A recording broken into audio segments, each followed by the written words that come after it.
अस्सलाम वालेकुम दोस्तों, कैसे हैं आप सब। उम्मीद है खैर आफियत से होंगे।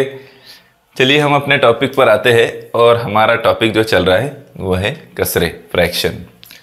ये फ्रैक्शंस क्या होती है और इसके बारे में कुछ बातें जो है मैं आप लोगों को बताऊंगा। यहाँ देखिए, पहले हम फ्रैक्शन जो है, कसरे जो है, इसके ख़ानदान पर बात करते हैं।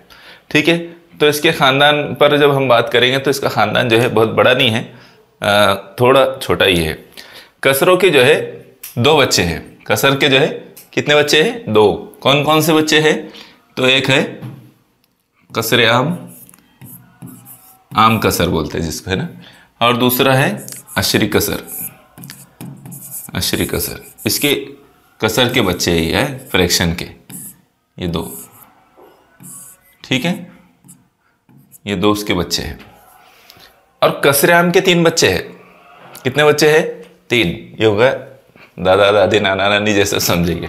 ठीक है, तो कसरे आम के तीन बच्चे हैं। कौन कौन से? ये कसरे आम को जो है लाड़ से घर में कारोबारी कसर भी बोलते हैं। तो कसरे आम के कितने बच्चे हैं? तीन बच्चे हैं। कौन कौन से बच्चे हैं इसके? एक का नाम वाजिब है, एक का नाम गैर वाजिब है, और तीसरे का नाम मुरक्कब है। क्या है? मुरक्कब। ये कसरे आम को मैंने आपको बताया कि इसको जो है लाड़ प्यार से घर में कारोबारी भी बोलते हैं। क्या कहते हैं? कारोबारी। और इंग्लिश वाले इसको क्या कहते हैं? वल्गर फ्रैक्शन, कॉमन फ्रैक्शन भी इसको बोलते हैं। आस पड़ोस वाले इसका नाम इस तरह से पुकारते हैं। ये वाजिब कसर पहला, दूसरा गैर वाजिब कसर और तीसरा जो है मुरक्कब कसर। ठीक है, और ये जो दो भाई है कसरे आम और अशरी कसर, तो अशरी कसर को जो है डेसिमल फ्रैक्शन भी बोलते हैं। डेसिमल फ्रैक्शन, उसके बारे में मैं आपको, वो भी ज़रा पड़ोस में रहने के लिए चल गया, घर से अलग हो गया, तो उसके बारे में बाद में बताऊंगा। पहले इनके बारे में बता देता हूँ। ठीक है, तो ये क्या होते हैं? वाजिब कसर, गैर वाजिब कसर और मुरक्कब कसर। इन तीनों बच्चों के बारे में हम जो है अभी बात करेंगे। तो चलिए उसको मैं आगे बढ़ाता हूँ, इन तीनों को समझते हम, है ना।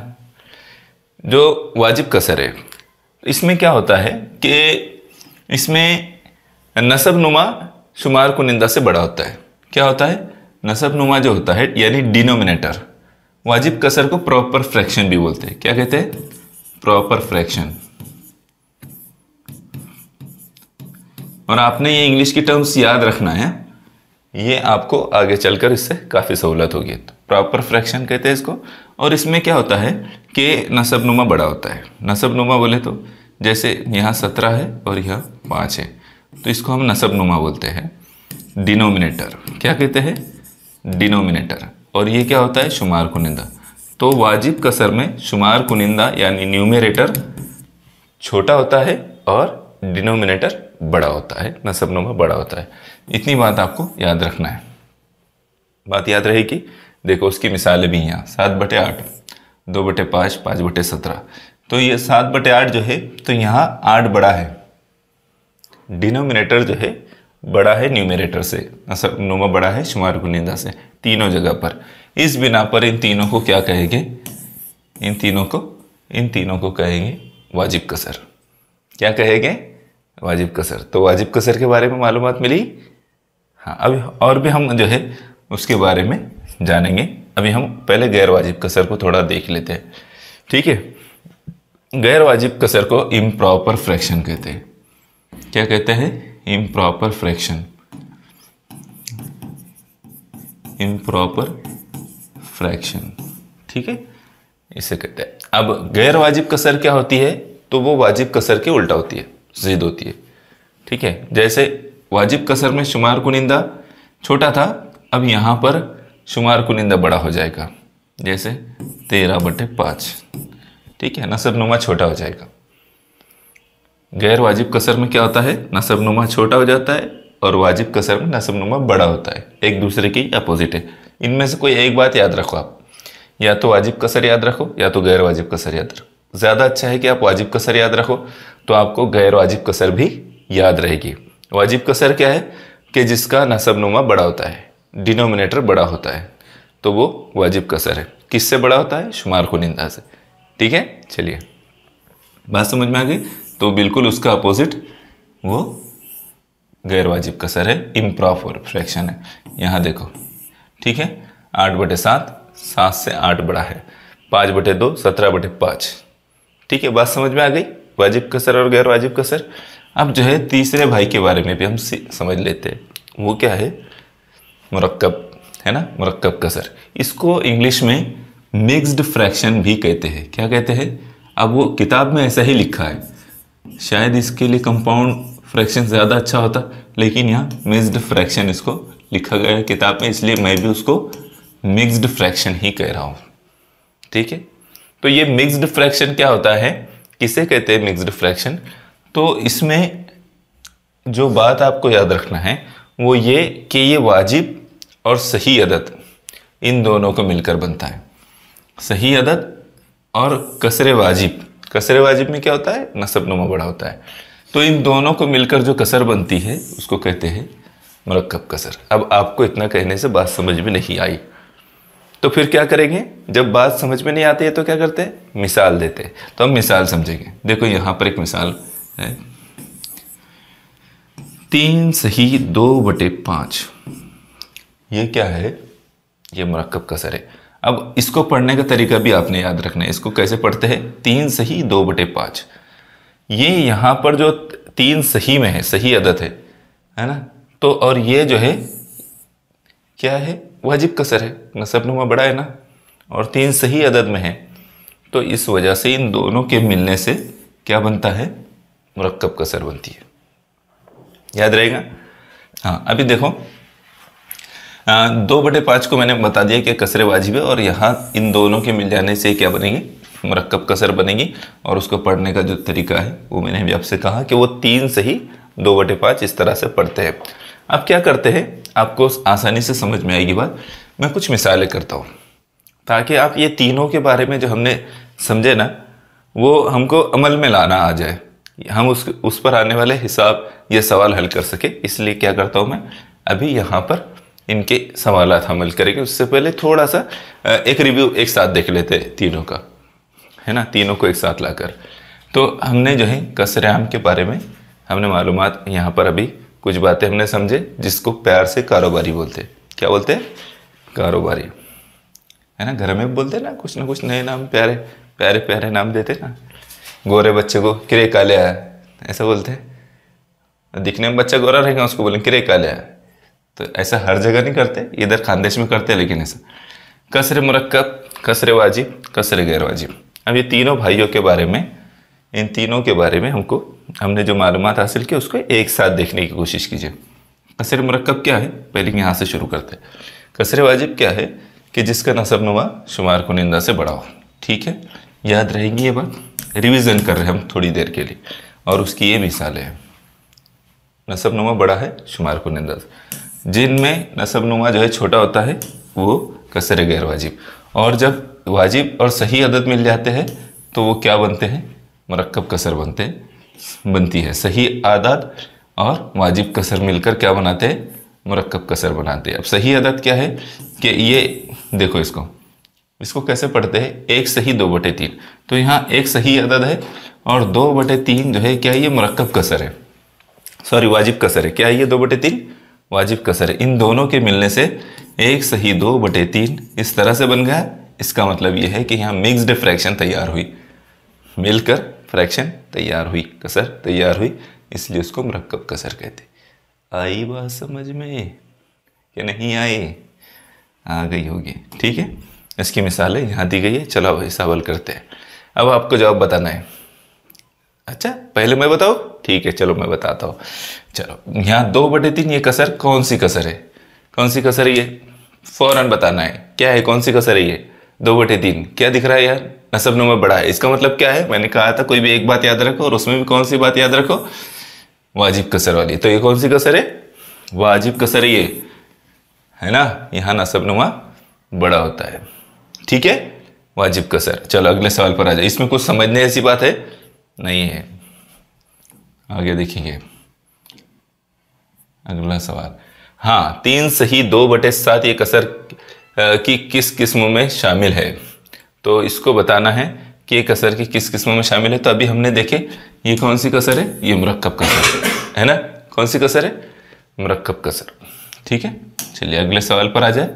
यहाँ देखो 13/5 इस कसर को कसर मुरक्कब में तब्दील कीजिए, तहवील कीजिए। इसको बोलते हैं कन्वर्जन ऑफ फ्रैक्शन, है ना। इसको क्या कहते हैं? Conversion of fraction. तो 13/5 इसको मुरक्कब कसर में तब्दील करने का या तहवील करने का तरीका क्या होता है? तो क्या करते हैं, देखो मैं आपको एक बात बताता हूँ, आपको समझ में आ जाएगी इससे। इसका जवाब जो है ना ये है, ठीक है। कैसे अब ये जवाब आया? सॉरी ये जवाब नहीं है, यहाँ बटे में 5 है ना, इसलिए ये 2 गलत हो जाएगा ना। फिर 2 कैसे आएगा जवाब? उसका जवाब ये आएगा। कैसे आएगा?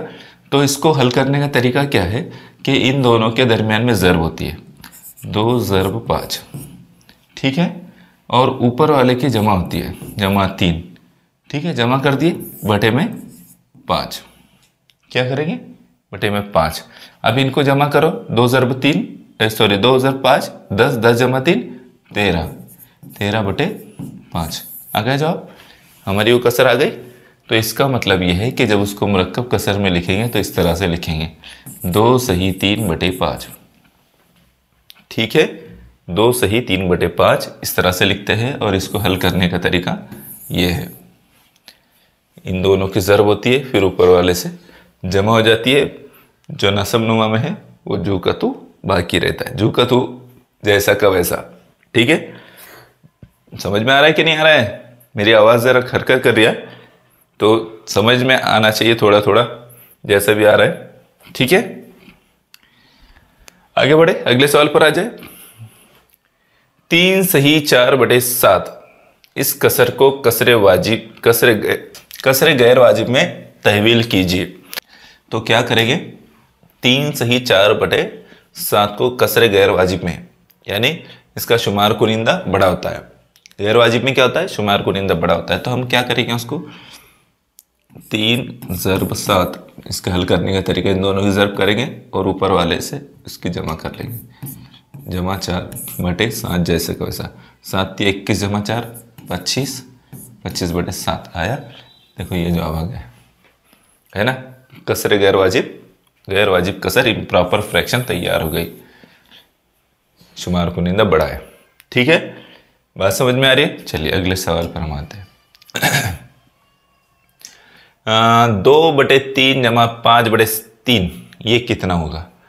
तो इसकी क्या करते हैं? नसब नुमा जब सेम रहा, तो मैंने कल आपको बताया था कि जब इसकी जमा करते हैं तो नसब नुमा यकसा करते हैं। यहाँ नसब नुमा यकसा है, इसलिए 3 एक बार आएगा, और 2 जमा 5 यानी 7/3 ये आएगा, 7/3। अब 7/3 जो आया, तो इसको लिखने का तरीका क्या होगा?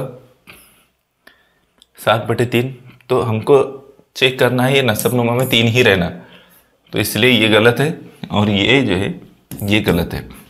अब बचिए 2, इन दोनों में से एक सही है। तो कौन सा सही है पहले ये चेक करो। 3 दूनी 6, 3 ज़र्ब 2 या फिर 2 ज़र्ब 3 जमा 1/3, 2 × 6 जमा 1 7, 7/3 ये आ गया हमारा जवाब। इसका मतलब ये सही है। बात समझ में आई? इसको इस तरह से हल करके देखिए। वहाँ पहले उसकी कसर तैयार करेंगे मुख्तसर सूरत में, फिर बाद में उसको ऑप्शन में क्या दिया है उससे चेकआउट करेंगे। लेकिन नसब नुमा में 3 है तो सिरे से 2 ऑप्शन चेक करने की ज़रूरत नहीं, उस पर टाइम भी डालना नहीं है, ठीक है। जिसका नसब नुमा उससे मैच नहीं खा रहा है उसको बिल्कुल जो है उस पर वक्त नहीं देना है, कट मार दो उसको, बाकी जो बचे उस पर गौर करो, ठीक है।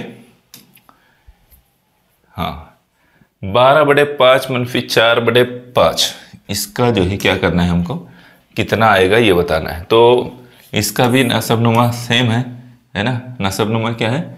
सेम है। तो क्या करेंगे, एक बार लिख देंगे 12 तफरीक 4 यानी कितना होगा 8/5। अब 8/5 है क्या इसमें कहीं? तो यहाँ इस तरह से नहीं दिया है, मरक्कब कसर में दिया है। तो क्या करेंगे, 8/5 कैसे तैयार होगा? तो ये दोनों सिरे से गलत है ना। इनके बटे में 5 नहीं है, नसब नुमा में 5 नहीं है, उन पर गौर नहीं करना है। अब हम गौर करेंगे इस पर। तो 5 × 15 हो जा रहा है, इसका मतलब ये भी गलत है।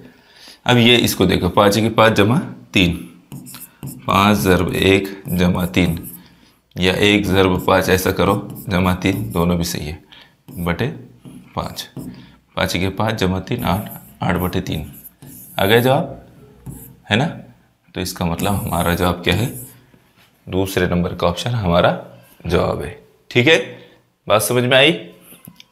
बहुत आसान है, बस आपको इसका तरीका याद रखना है। ठीक है, और कौन सी कसर मरकब है और वाजिब है, गैर वाजिब है, ये बातें आपने अच्छे से याद रखना है। इसको हल करने का तरीका क्या है, इसको हम जो है एक कसर पूछा गया है और उसका जवाब पूछ रहा है। इसके बाद कितने सवाल है हम देख लेते हैं। ये सवाल आखिरी है, तो ये सवाल आपके लिए है, लेकिन इस तरह का मैंने आपको कोई सवाल बताया नहीं है, तो मैं क्या करता हूँ, आपको हिंट दे देता हूँ। आपको एक हिंट देता हूँ, उसके बाद जो है आपने सही जवाब क्या आएगा कमेंट करके बताना है। ठीक है, इसमें हिंट क्या दे रहा हूँ मैं कि इन तीनों के पहले नसबनुमा सेम कीजिए आप। तो नसबनुमा सेम करने में क्या आएगा वो मैं आपको बता देता हूँ। ठीक है, इसको क्या करेंगे, सबके नसबनुमा सेम आना ऐसा क्या है, इस 4 तिया 12, 3 चौक 12, 2 छक्के 12। तो इसका मतलब ये है कि नसबनुमा सेम हो सकता है। जैसे यहाँ 3 से ज़रब करो, यहाँ 4 से, यहाँ 6 से, 5 ज़रब 3, 4 ज़रब 3 जमा 4 ज़रब 4, 3 ज़रब 4। ठीक है, 4/3 है ना, उसको 4 से जमा 3/2 को ज़रब 6 ज़रब 6। ठीक है, ये हमने लिखे कर दी। अब इनका नसबनुमा सेम हो जाएगा। 5 तिया 15/4 तिया 12 जमा 4 चौक 16, 3 चौक 12 जमा 3 छक्के 18 और ये 9 छक्के 12। तीनों जगह नसबनुमा सेम हो गया, तो नसबनुमा एक बार लिखेंगे। 15 जमा 16 जमा 18 कितना आएगा, 18 और 15 16 31 और 18 49, 49/12। अब इस पर से देखना है कि इन चारों में से 49/12 इससे कौन सा, चारों ऑप्शन में से कौन सा जवाब इससे मेल खाता है या सही ऑप्शन कौन सा रहेगा। ठीक है, इसको मुरक्कब कसर में बदलो, आपका जवाब आ जाएगा और वो जवाब आपने क्या करना है कमेंट करके बताना है। ठीक है, चलिए फिर यहाँ हमारा टॉपिक कंप्लीट होता है। और आज हमने जो है कसर आम समझे, कसर के 2 बच्चों में से एक बच्चे के बारे में हमने, और कसर आम के 3 बच्चों के बारे में सीखे, वाजिब कसर, गैर वाजिब कसर और मुरक्कब कसर।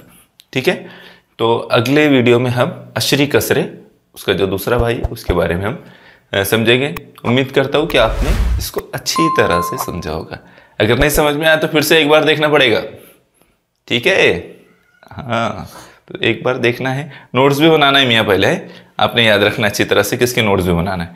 ठीक है, फिर इंशाल्लाह, जज़ाकल्लाह खैर।